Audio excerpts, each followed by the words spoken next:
रविजीमाथि अब त्यत्रो ट्रायल भइसकेको थियो, 5 वटा अदालतमा चाहिँ नि उहाँको मुद्दा विचाराधीन थियो, करिब अलमोस्ट मिसिलहरू अदालतको कोर्टमा गइसकेका थियो, अनुसन्धानको लागि बाँकी केही पनि थिएन, केही पनि थिएन। किनभने केही भएको अवस्थामा हो के तपाईसँग बाँकी छ, अनुसन्धान गर्ने अवस्था छ भने मात्रै रविजीबाट केही हुन सक्छ कि भागेर जानुहुन्छ कि, अनि मुद्दामा उपलब्ध भएको तत्काल उपलब्ध भएको प्रमाणहरू उहाँले छेडखानी गर्नु हुन्छ कि भन्ने शङ्का रहन्छ। तर त्यो बेलासम्म हैन, त्यो बेलासम्म उहाँलाई समात्न जुन राति गयो टिम भन्नुभयो नि, त्यो बेलासम्म त अधिकांश मिसिलहरू चाहिँ नि अदालतको चाहिँ नि हैन क्षेत्रमा विचाराधीन चाहिँ थियो, गइसकेका थियो। त्यो बेलामा त न उहाँ चाहिँ नि भाग्ने अवस्था थियो हैन, न त चाहिँ नि तपाईको उहाँले मुद्दाका प्रमाणहरूलाई चाहिँ नि छेडखानी गर्ने टेम्परिङ गर्ने अवस्था थिएन नि केही पनि हैन।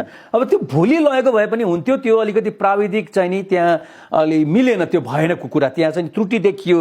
त्यही भएर त्यहाँ खटिएका चाहिँ नि सिनियर डिएसपी साहबको चाहिँ नि निकै आलोचना पनि भयो हैन। त्यो बेलामा उहाँ सिनियर पनि चाहिँ नि हुनुहुँदो रहेछ, म त चिन्दिनँ उहाँलाई, सिनियर पनि हुनुहुँदो रहेछ। संयोग के पर्यो भन्दाखेरि बडुवाको बेलामा अब यसरी समात्दै, अब शेरबहादुर देउपाजीलाई पनि त रातको बेला 12 बजे समातेकै हो नि, राति सुतिरा बेलामा म पनि चाहिँ नि साक्षी छु त, गएकै हो त। त्यति बेला सोध्नु भएन तपाईहरुले, अन्तिम इच्छा सोध्नु भयो? म गएको थिएँ, तर म भन्दा सिनियर चाहिँ नि हुनुहुन्थ्यो टिमको लिडर। म त्यो बेलामा ललितपुरको प्रहरी चिफ थिएँ म। त्यो बेलामा शाही आयोग पनि त्यही थियो, ज्ञानेन्द्र शाहले बनाउनु भएको भक्तबहादुर कोइरालाज्यूको अध्यक्षताको शाही आयोग पनि ती थियो।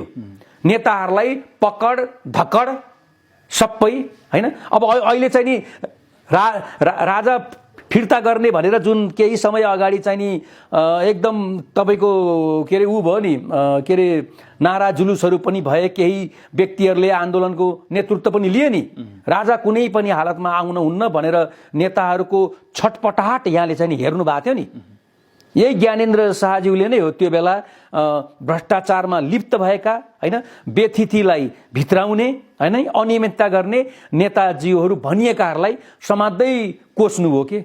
साक्षी म पनि छु, कतिपय ठुला बडा त मेरै हिरासतमा पनि आउनुभयो है।